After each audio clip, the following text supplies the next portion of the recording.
Hi friends, ఈ వారం మనం వింటున్నది మనోరంజితం నవల్లోని 14వ భాగం మరియు ఆఖరి భాగం. మరి ఆఖరి భాగంలోకి వెళ్లే ముందు ఇప్పటిదాకా జరిగిన కథ ఏమిటో చూద్దామా? మందు వ్యసనానికి బానిసైన అభిరామ్ నుంచి విడాకులు తీసుకుని కూతురు వసతితో వేరుగా ఉంటుంది మహిమ. అభిరామ్ తల్లిదండ్రులు కూడా కోడలికి తోడుగా ఉంటారు. తన చిన్నారి కూతురు వసతి రాసిన ఉత్తరంతో అభిరామ్ ఎలాగైనా మందు వ్యసనం నుంచి బయటపడాలని డీఅడిక్షన్ సెంటర్లో జాయిన్ అవుతాడు. తను మందు వ్యసనం నుంచి త్వరగా బయటపడటమే కాకుండా యువతని డ్రగ్స్, మందు వ్యసనాల బారిన పడకుండా ఉపయోగకరమైన నాటికలు కూడా విడుదల చేసి అందరి మన్ననలు పొందుతాడు అభిరామ్.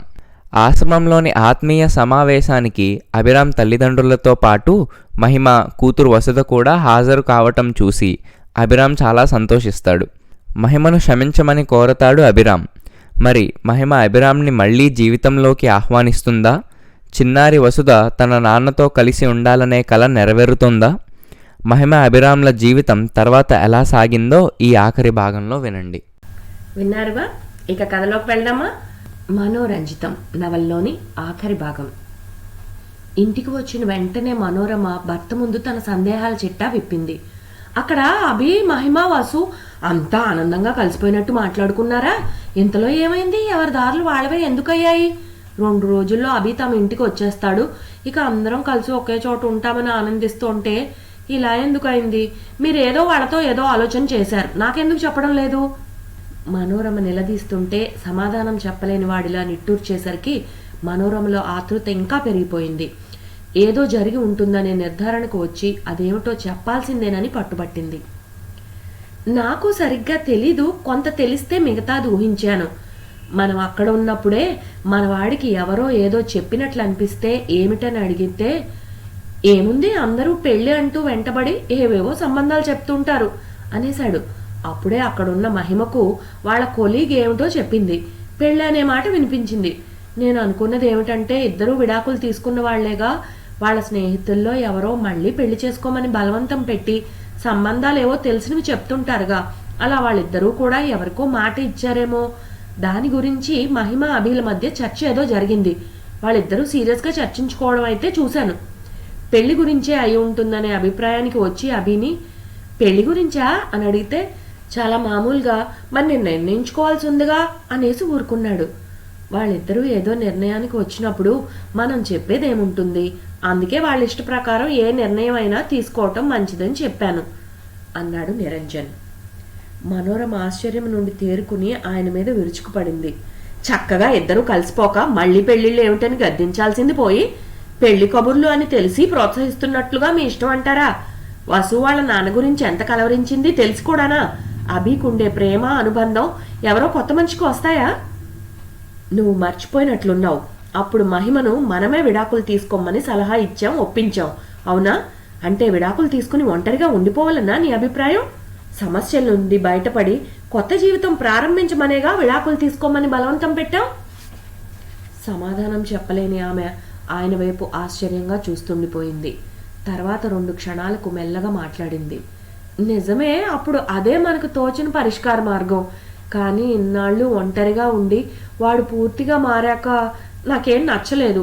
అంత ఆనందం చూపించిందంతా కూతురు కోసమేనా? అభి కూడా చివరకు నన్ను ఒక్క మాట కూడా అడగలేదు. మనోరమ కంఠం బొంగురుపోయింది. అది వాళ్ళిద్దరికీ సంబంధించిన విషయం. మనం కల్పించుకోవడం నాకు అనవసరమైన వ్యవహారం అనిపించింది. నీకు ప్రత్యేకంగా చెప్పటం ఎందుకని ఒక్కసారే కోడలతో వచ్చి కనిపిస్తాడేమోలే. మన ప్రమేయం ఎంతవరకు ఉండాలో అంతే తప్ప మనం ఎక్కువగా కల్పించుకోకపోవటమే మంచిది. ఆయన మాటల్లోని ఓదార్పు మనోరమకు రుచించలేదు. అయినా చేసేదేముందని సరిపెట్టుకునే ప్రయత్నం చేసింది. అయితే వసుని మనతో ఉంచమని అడుగుదాం, ఏమంటారో అంది చివరకు రాజీ పడే ధోరణిలో. అలా జరిగితే మంచిదే గాని ఏం జరిగినా అంటే వాళ్ళు అవునన్నా కాదన్నా కూడా నువ్వు నిబ్బరంగా ఉండటం నేర్చుకో. వసుని ఇప్పటిలాగే చూసి వస్తూ ఉండటానికి ఏం అభ్యంతరం చెప్పర్లే. ఆయనన్న ఆ మాటలు కొంచెం స్వాంతన కలిగించినట్లుగా నిట్టూర్చి ఊరుకుంది మనోరమ. ఇంటికి వచ్చాక వసుధ తల్లిని తండ్రి విషయం ఆరా తీసింది. 2 రోజుల తర్వాత ఇక్కడికే వచ్చేసి ఉద్యోగ ప్రయత్నాలు అన్నారు కదా, అవేవో ఇక్కడి నుండే చేస్తే బాగుండేది కదమ్మా అని అడిగింది. విడాకులు తీసుకుని కన్న కూతురుతో తాను ఒంటరిగా ఉంటోందని ఇరుగు పొరుగు వాళ్ళందరికీ తెలుసు. ఇన్నాళ్ల తర్వాత ఇప్పుడు అభిరామ్ ఇక్కడికి వస్తే ఏం జవాబు చెప్పాలి? ఇప్పుడు అతను తనకు పరాయివాడేగా. వసుకి ఎలా చెప్పగలదు? ఇక్కడ వాళ్లకు అభిరామ్ ఎవరో ఏమిటో తెలీదు. ఎవరో కొత్త వ్యక్తి అనుకుంటారు. అది తనకి ఎంత అవమానకరంగా ఉంటుందో వసుకి ఎలా చెప్పగలదు? మహిమ నిట్టూర్చి మౌనం వహించింది. తల్లి ఉదాసీనత గమనించిన వసుధ కూడా ప్రశ్నలేం వేయలేదు. మాట పలుకు లేకుండా దిగులుగా ఉన్న వసుధను దగ్గరకు తీసుకుని మహిమ అనునయంగా చెప్పింది. వసు, ఇన్నాళ్ళు మనమిద్దరమేగా ఉన్నాం, ఇంకొన్నాళ్ళు ఉండలేమా? ఏం జరుగుతుందో చూద్దాంలే. నాన్నమ్మ వాళ్ళు, నాన్న కూడా ఉంటే బాగుంటుంది కదమ్మా. వసుధ తల్లి కళ్ళల్లోకి చూస్తూ అడిగింది. మహిమ కొంచెం అలిగినట్లుగా మొహం పెట్టి, అయితే నీకు అమ్మ అక్కర్లేదుగా, వాళ్ళు ఉంటే సరిపోతుందిగా అంది. వసుధ పక్కపక్క నవ్వింది. అమ్మని నువ్వు కావాలని వేరే అడగాల్సిన పని లేదని తెలుసు.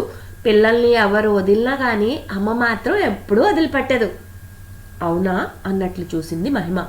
అవును, నాన్నమ్మ చెప్పిన చాలా కథల్లో అమ్మ గురించినవే ఎక్కువ. అమ్మ ఉంటే చాలట, లేనిదంటూ ఏమీ ఉండదు అంది కళ్ళు తమాషాగా తిప్పుతూ.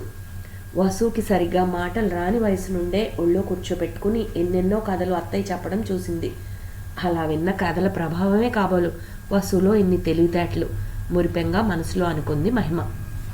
ఆ రోజు వంటగదిలో ఏదో చక్కబెడుతున్న మనోరమ గుమ్మం దగ్గర నిలబడి ఉన్న మహిమను చూసి ఆశ్చర్యపోయింది. చిరునవ్వుతో దగ్గరకు వచ్చి, అప్పుడే 2 నెలలు అవుతోంది. వసుని వచ్చి చూడాలనుకున్నాం గాని ఏవో పనులంటూ రేపు మాపు అంటూ ఆయన దాట వేశారు అంది సంజాయిషి ఇస్తున్నట్లు. దగ్గరగా వచ్చిన మనోరమ మహిమను పట్టి పట్టి చూసి ఏదో మార్పు కనిపిస్తోంది అనుకుంది. అప్పుడు ఆమెకు మహిమ మెడలో మెరుస్తున్న కొత్త బంగారు గొలుసు కనిపించింది. చాలా బాగుంది మహిమ, నీ మెడలోని చైను ఈ మధ్యనే కొన్నట్లున్నావుగా అంది మనోరమ. అవునన్నట్లు తల ఊపుతూ మహిమ కొంచెం సిగ్గుగా, ఆయన తన సంపాదనతో పెళ్ళైన వెంటనే కొనిచ్చారు అంది మహిమ చాలా మెల్లగా. మనోరమ మనసు చేదుగా మారిపోయింది. అప్పుడే పెళ్ళైపోయిందా? ఇంత తొందరగానా? మదన పడింది గాని బయటపడలేదు. అలాగా అన్నట్లు నిర్లిప్తంగా చూసింది. ఇంతలో నాన్నమ్మ అంటూ వచ్చిన వసుధను, అరే చిన్నారి, నువ్వు వచ్చావా అమ్మా అంటూ 2 చేతులతో దగ్గరకు తీసుకుంది. నేను రాకుండా ఎలా? నాన్న కూడా వచ్చారు, తాతయ్యతో మాట్లాడుతున్నారు, నువ్వు రా అంటూ హుషారుగా వాళ్ళ దగ్గరికి పరిగెత్తింది వసుధ. నా అన్నట అప్పుడే వరుస కలిపేటంత చనువు వచ్చేసిందా ఆ కొత్త వ్యక్తితో? మనోరమ మనసులో పైకి చెప్పుకోలేని వ్యధ రేగింది. తన ఆశలు అంచనాలు అన్నీ తలక్రిందులైపోయాయి. నిట్టూర్చింది. ముందు హాలు గదిలోకి రావటానికే ఆమె కాళ్లు బరువెక్కి అడుగులు తడబడ్డాయి. వసుధ చేయి పట్టుకుని అడుగులు వేసిన మనోరమ వెనుకే మహిమ వచ్చింది. అక్కడ కూర్చుని కులాసాగా మాట్లాడుకుంటున్న తండ్రి కొడుకులను నివ్వెరపాటుతో చూసిన మనోరమకు ఒక క్షణం అయోమయంగా అనిపించింది గాని మరుక్షణమే విషయం తేటతెల్లమైపోయింది. అభి! మనోరమ పిలుపులో నుండి ఆనందం వెల్లువై ఉబికొచ్చింది. ఇదా విషయం అన్నట్లు సరదాగా ఫక్కును నవ్వేసింది. ఈ 2 నిమిషాల్లోనే ఆశలన్నీ ఆవిరైపోయినట్లు ఎంతగా తలక్రిందులైపోయానో అంటూ ఆమె మళ్ళీ హాయిగా నవ్వింది. అభిరామ్, మహిమ ఇద్దరూ కొంచెం సిగ్గుపడుతున్నట్లుగా ముసిముసి నవ్వులు చిందించారు. మనోరమ నిరంజన్ వైపు నిష్ఠూరంగా చూస్తూ, పెళ్లి అంటూ నన్ను కంగారు పెట్టారు. నేనేమో వాళ్ళిద్దరూ విడివిడిగా ఎవరినో చేసుకుంటున్నారేమో అని అనుకుంటున్నప్పుడైనా ఓ మాట చెప్పచ్చుగా. మీకు తెలిసే నా దగ్గర ఈ విషయం దాచి గంభీరంగా ఉండిపోయారా అంది. నేనేం దాచాలని అనుకోలేదు. వాళ్ళ మాటల ద్వారా తెలిసిన సమాచారాన్నే నీకు పెళ్లి అంటూ చెప్తే నువ్వు ఇంకో విధంగా ఊహించుకున్నావు. కొన్ని రోజులు పోతే నీకే తెలుస్తుంది కదా అని అనుకున్నాలే. విడాకులు తీసుకున్న వాళ్ళు మళ్ళీ కలిసి ఉండటానికి మళ్ళీ పెళ్లి చేసుకోవాల్సిన అవసరం ఉందనే ఆలోచన నీకెందుకు రాలేదు? చిరునవ్వుతో ప్రశ్నించాడు నిరంజన్. నాకు అసలు అలాంటి ఆలోచనే కలగలేదు. వీళ్ళిద్దరూ మళ్ళీ పెళ్లి చేసుకోవాలనే ఊహే ఎందుకు రాలేదో మరి. బహుశా ఒకసారి పెళ్ళైన వాళ్లేగా, మళ్ళీ చేసుకోవాల్సిన అవసరం ఏముంది అనిపించింది. అందుకే ఇద్దరు విడివిడిగా పెళ్లి చేసుకుంటున్నారు అనుకుని ఎంత నలిగిపోయానో. మొత్తానికి మనసులోని బరువంతా దిగిపోయి దూది పిందెలా తేలికైపోయింది అంటూ మనోరమ మళ్ళీ హాయిగా నవ్వింది. వసుధ చప్పట్లు కొట్టి సరదాగా నవ్వుతూ అంది. నాన్నమ్మ, నీకు అమ్మా నాన్న ప్లెజెంట్ సర్ప్రైజ్ కలిగించాలని అనుకున్నారేమో. అంతే అయి ఉంటుందిలే. అది తెలియని నేనేమో నిన్ను మా దగ్గరే ఉంచమని అడగాలని ఆలోచన చేశాను అంది మనోరమ నవ్వు మొహంతో మనవరాల్ని చూస్తూ. ఆ తర్వాత అభిరామ్ ఉద్యోగం గురించిన ప్రస్తావన వాళ్ల మధ్య వచ్చింది. అభిరామ్ తల్లిదండ్రులకు మహిమకు తన అభిప్రాయాలు వివరించాడు. నాకు వచ్చిన 2-3 ఉద్యోగాల గురించి బాగా ఆలోచించాను. ఎందుకో గానీ అవేమీ నేను చేయలేననిపించింది. అంటే నా ప్రవర్తనకి బొత్తిగా సరిపడవు. డీ అడిక్షన్ సెంటర్ వాళ్ళు కూడా నన్ను అక్కడే జాబ్ చేయమని అడిగారు. ఇప్పుడు ఆలోచిస్తుంటే అలాంటి సెంటర్ ఇక్కడ పెడితే బాగుంటుందేమోననే ఆలోచన వస్తోంది. ఇది చెప్పాక ఏమంటారన్నట్లు అభిరామ్ అందరి వైపు చూశాడు. మహిమ మౌనం వహించింది. మనోరమ భర్త వైపు చూసింది. ఒక క్షణం తర్వాత నిరంజన్ చెప్పాడు, ఏదైనా బాగా ఆలోచించి నిర్ణయం తీసుకోవాల్సింది మీరిద్దరే. అయినా ఇప్పుడే అంత తొందర లేదుగా, మహిమతో అన్ని రకాలుగా ఆలోచించు. అదే తన సలహా కూడా అన్నట్లు మనోరమ తలూపింది. సరే, నిదానంగా నిర్ణయించుకుందాం అంటూ అభిరామ్ ఆ సంభాషణకు ఫుల్ స్టాప్ పెట్టేశాడు. ఆ రోజంతా కబుర్లు భోజనాలతో అక్కడే గడిపిన మహిమ, అభిరామ్ వసుధతో పాటు మహిమ ఉంటున్న ఇంటికి మళ్ళీ బయలుదేరారు. వసుధ చేయి పట్టుకుని బయలుదేరిన అభిరామ్ మహిమలను మనోరమ ఆనందంగా చూసి కళ్ళు తుడుచుకుంది. తర్వాత నిరంజన్తో, వాళ్ళు వెళ్ళటం ఎందుకు, మనతోనే ఉండిపోమ్మని ఎందుకు చెప్పలేదు అని అడిగింది. ఇప్పుడే మనం కలగజేసుకోవడం కంటే అభి ఏం చేసేది నిర్ణయం అయిన తర్వాత వాళ్లే వాళ్ళ అభిప్రాయం చెప్పాక మన అభిప్రాయము సలహాగా అప్పుడు చెప్తే బాగుంటుంది. విడివిడిగా ఇలానే ఉండటమా, కలిసి ఒకే చోట ఉండటమా, ఏది మన అందరికీ సౌకర్యంగా ఉంటుందో అది ఎంచుకోవచ్చులే అన్నాడు నిరంజన్. అవును, ఎలా ఏం జరిగినా పర్వాలేదు, వాళ్ళ ముగ్గురు కలిసి ఉండటమే చాలు. నాకు చాలా సంతృప్తిగా సంతోషంగా ఉంది అంది మనోరమ నవ్వుమొహంతో. మహిమ, అభిరామ్ వెతికి ఊరికి శివార్లలో అమ్మకానికి ఉన్న స్థలాన్ని ఎంపిక చేసుకున్నారు. నిరంజన్ వాళ్లకు కూడా నచ్చటంతో బేరసారాలు సాగించి కొనుగోలు చేయటమూ జరిగింది. ఆర్థిక భారాన్ని నిరంజన్ ఆనందంగా స్వీకరించాడు. అభిరామ్ మహిమలకు మొహమాటంగా అనిపించినప్పుడు ఆయనే నచ్చ చెప్పాడు. బ్యాంకు నుండి రుణం తీసుకున్నామనుకోండి, మీ సెంటర్ అభివృద్ధి బాటలోకి వచ్చి లాభాలు కళ్ళ చూడగానే అప్పును తీర్చండి, నేను కాదన్ను. అవును, అప్పు అనుకుంటే బాధ్యత ఉంటుంది, కష్టపడే తత్వం పెరుగుతుంది. అంతే తప్ప మీది మాది అనేముంది అంది మనోరమ. అభిరామ్ సంతోషంగా అంగీకరించాడు. అలా అతని ఆశలు రూపం దాల్చి డీ అడిక్షన్ సెంటర్ ఏర్పడింది. అభిరామ్ మహిమ ఆలోచన చేసి ఆ డీ అడిక్షన్ సెంటర్కు మనోరంజితం అనే పేరు పెట్టారు. మహిమ కూడా ఉద్యోగం మానేసి ఆ పనుల్లోనే పాలు పంచుకోవడం ప్రారంభించింది. దాంతో అభిరామ్కు సగం భారం తగ్గినట్లయింది. అడుగు పెట్టగానే మనసులకు ఆహ్లాదం కలిగేలా ఆ ఆవరణమంతా రకరకాల మొక్కలు నాటి శ్రద్ధగా వాటి పోషణ చూడటంతో పచ్చదనం వెల్లివిరిసింది. స్థాపించిన కొద్ది కాలానికే మంచి పేరును స్వంతం చేసుకోగలిగింది మనోరంజితం. ఆ రోజు నిరంజన్ రావుకి ఒక స్నేహితుడి దగ్గర నుండి ఫోన్ వచ్చింది. అతని పేరు విశ్వనాథం. విషయం ఏమిటంటే, ఆ స్నేహితుడికి 10th క్లాస్ చదువుతున్న మనవడున్నాడు. ఆ వయసులోనే అతను మందు వ్యసనానికి బానిస అయ్యాడు. తండ్రి మందలించబోతే ఎదురు తిరిగాడు. అతను కూడా గట్టిగా కొడుక్కి చెప్పలేడు. ఎందుకంటే ఇంట్లోనే ఓ మినీ బార్ని ఏర్పాటు చేసి తరచూ తన వ్యాపార భాగస్వాములకు పార్టీలు ఇస్తూ ఉండటం జరుగుతుంటుంది. నీ అడుగుజాడల్లోనే నేను నడుస్తున్నాను, నేను చేసిన తప్పేంటి అని తండ్రి నా కొడుకు నిలదీశాడట. దాంతో ఏం చేయాలో తోచని అతను తన కొడుకుని మనోరంజితంలో చేర్పించి తర్వాత మెల్లగా తన మందు కార్యక్రమాలేవి ఇంట్లో జరగకుండా జాగ్రత్త పడ్డాడట. ఆ అబ్బాయి అక్కడ శిక్షణ వలన తొందరగానే ఆ వ్యసనాన్ని వదిలించుకోగలిగాడు.